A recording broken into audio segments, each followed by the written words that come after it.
안녕하세요. 저는 올해로 58살 된 아줌마인데 어렵게 제 얘기를 한번 해볼까 합니다. 저는 24살의 나이에 결혼을 했는데 남편은 사업가 집안의 아들이었고 저는 시장에서 생선을 파는 집안의 딸이었죠. 주변에선 다들 저한테 분수에 맞지 않는 결혼을 한다고 했었는데 저는 그 사람과는 결혼을 전제로 만난 게 아니라 그 사람의 아이를 갖게 되면서 같이 살게 된 거였어요. 남편은 제 친구 애인의 친구였는데 넷이서 늦게까지 놀다가 12시 통금 시간이 되는 바람에 집에 들어가지 못하면서 그때 제가 혼전 임신이 되어버린 거죠. 처음에 임신 사실을 알게 되었을 때 얼마나 무서웠는지 안 좋은 생각까지 했어요. 그래서 산부인과에 혼자 가서 몇 시간 동안 앉아있다가 그냥 나오곤 했어요. 혼자서 이 모든 짐을 짊어지고 가려니 너무 버거워 어렵사리 제 친구한테 임신 사실을 이야기했죠. 근데 제 친구가 자기 애인한테 얘기하면서 남편한테까지 이 얘기가 흘러들어간 겁니다. 며칠이 지나 남편이 저를 찾아왔더라고요. 남편은 제 팔을 꽉 붙잡으며 같이 살자고 하는 겁니다. 어차피 당신이나 나나 결혼할 나이 되지 않았냐며 부모님 성화에 선보러 다니는 것도 짜증났었는데 결혼할 구실이 생겼다며 당장 자기 부모님께 인사를 드리러 가자고 하더라고요. 남편은 전혀 저를 좋아하는 감정으로 대하지 않고 그냥 본인 도구로만 생각했던 사람이었어요. 왜냐면 그 당시 남편한테 애인이 있었거든요. 근데 저를 내세워 집에 부인으로 앉혀놓고 지는 애인하고 사랑을 할 거라고 대놓고 얘기를 했어요. 결혼하라고 하는 본인 부모님의 말도 이제는 안 들어도 되고 손도 안 보러 다녀도 된다며 좋아라 하는데 본인 아이를 임신했다는 건 안중에도 없는 사람이었죠. 그리고 그 집으로 인사를 갔는데 당연히 반대가 심했고 시어머니는 대놓고 애를 없애라고까지 했어요. 근데 거기서 남편이 아주 명령기를 펼치더라고요. 본인 엄마한테 나는 이 사람 없으면 나도 못 산다고 내 아이 가진 사람한테 어떻게 그런 소리를 할 수 있냐고 울고불고 하는 겁니다. 완전 딴 사람이나 다름없었죠. 그러니 시부모님도 둘이 있나요? 같이 살라고 마지못해 말씀하셨죠. 그렇게 허락을 받고 집 밖으로 나왔는데 남편 표정이 아주 싹 바뀌는 겁니다. 그리곤 저한테 내가 너 살려줬으니까 너도 이제부터 내가 하라는 대로 하라고 하는데 그때는 이런 남편의 말에 무조건 알겠다고 했어요. 임신을 한 게 자랑은 아니니 쫓겨나지 않으려면 무조건 알겠다고 하는 수밖에 없었죠. 그리고 저희 부모님도 제가 사업가 집안의 아들이랑 결혼을 하게 됐다며 좋아라 하셨어요. 혼전 임신이면 뭐 어떠냐고 좋은 곳으로 시집가면 그걸로 됐다고 시집가서도 시어른들 말씀 잘 듣고 잘 살라고 하셨죠. 근데 그럴 수가 없었어요. 시어머니는 무조건 시댁에 들어와 살아야 한다고 했는데 시댁에 들어가자마자 막달이 될 때까지 허리 한번 못 펴보고 일을 했거든요. 행여나 뱃속에 제 아이가 잘못될까 노심초사하며 살았고요. 그러는 동안 남편은 집에 들어온 적이 거의 없었는데 지 말로는 애인한테 집을 하나 사줘서 그 집에서 지낸다고 아주 당당히 얘기를 했어요. 진짜 그 낯선 집에서 제 편은 아무도 없었죠.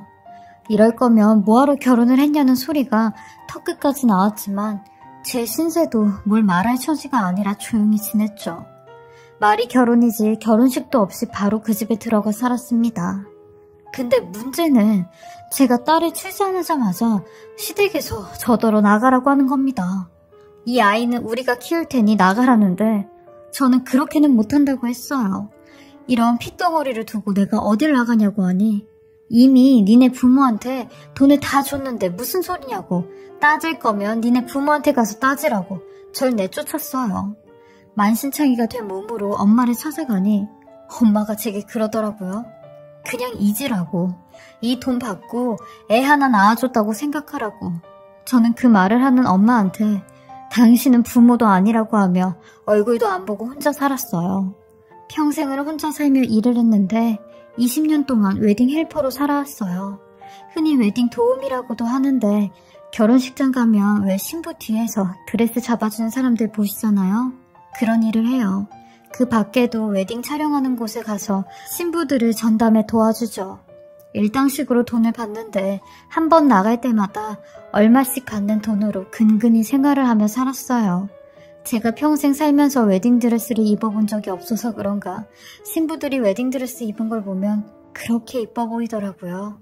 그리고 특히 제가 그 집에 두고 온 딸 생각이 나 모든 신부들이 다 제 딸 같은 마음으로 신부들을 대하죠.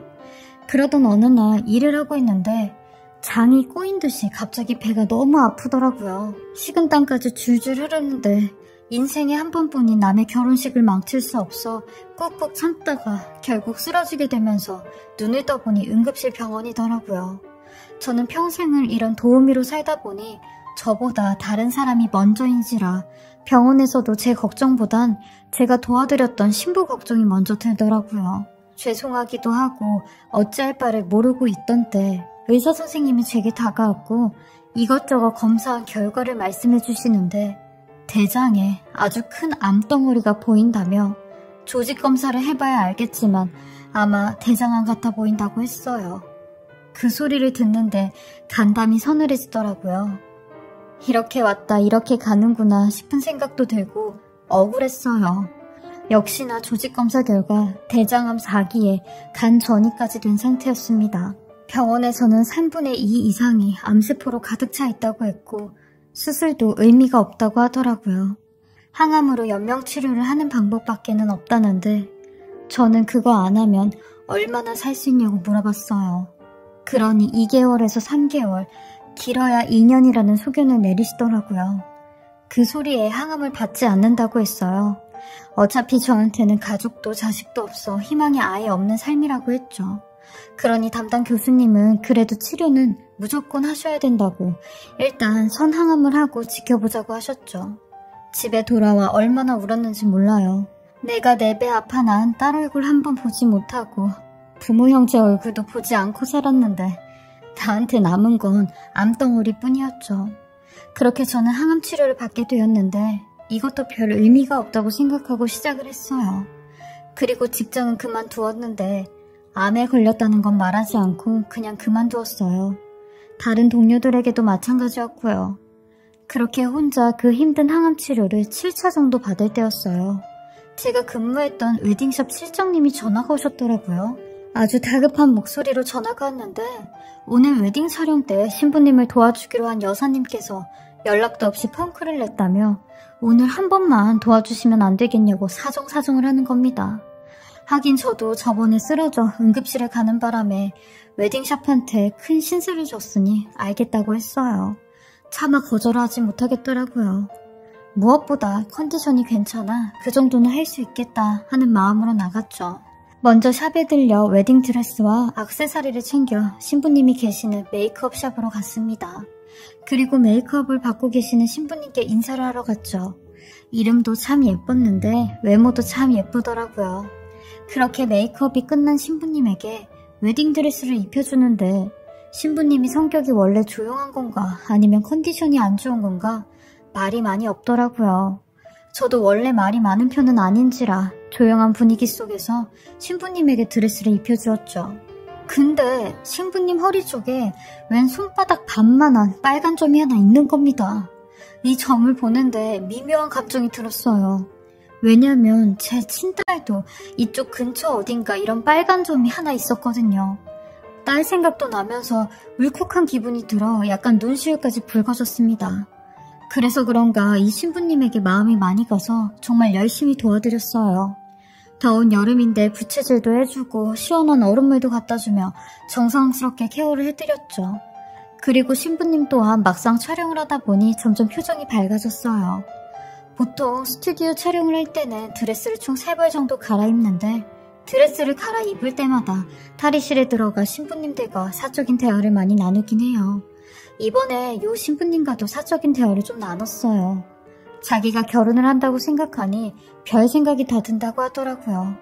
나이가 35인데 35년간 어떻게 살았나 싶기도 하고 결혼을 하려고 하니 복잡한 감정이 들어 기분이 좀 우울했다고 하더라고요.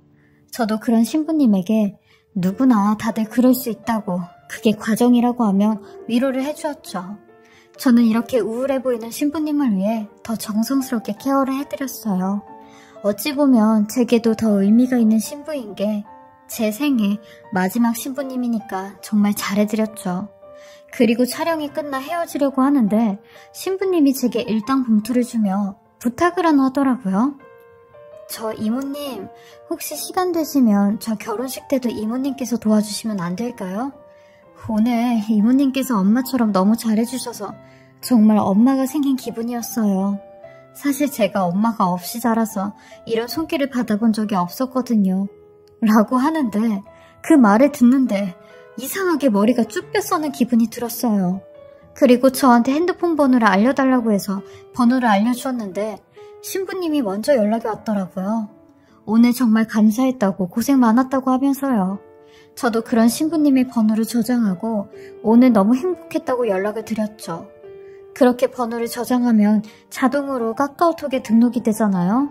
그래서 그 신부님의 프로필 사진들을 하나씩 보게 되었는데 저는 그 사진들을 보고 순간 제 눈을 의심하고야 말았어요. 세상에, 거기 가족 사진에 신부님의 아버지로 보이는 사람이 있었는데 그 사람 저랑 30년 전에 헤어진 남자였어요. 그렇담 오늘 제가 케어를 해준 신부가 제 딸이었던 거죠. 저는 그 자리에서 핸드폰을 움켜잡고 얼마나 울었는지 몰라요. 평생토록 보고 싶었던 내 딸을 죽기 전에 볼 수 있어서 얼마나 다행이었는지 몰랐죠. 그리고 결혼하는 것까지 제가 볼 수 있었잖아요. 그리고 보름이 지나 딸아이가 저한테 모바일 청첩장을 보내더라고요. 이모님도 함께 하시니 청첩장을 드리는 게 맞는 것 같다면서요. 그리고 또 떨리는 마음으로 혼주의 이름을 봤는데 박현수, 제 전남편의 이름이 맞았습니다. 사실 남편까지도 아니지만 편의상 전남편이라고 칭할게요. 그 이름을 보고 또 한 번 가슴을 움켜잡았어요. 사실 전남편이 절 알아보면 안 되니 가지 말까라는 생각도 많이 들었는데 그 생각보다 제 딸아이의 결혼을 더 보고 싶다는 생각이 강했고 2달 뒤 약속대로 저는 딸아이 결혼식에서 웨딩 헬퍼로 참석을 했어요. 전남편도 식장에서 만나게 되었는데 다행히 많이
가진 제 얼굴 때문인지 절 못 알아보더라고요.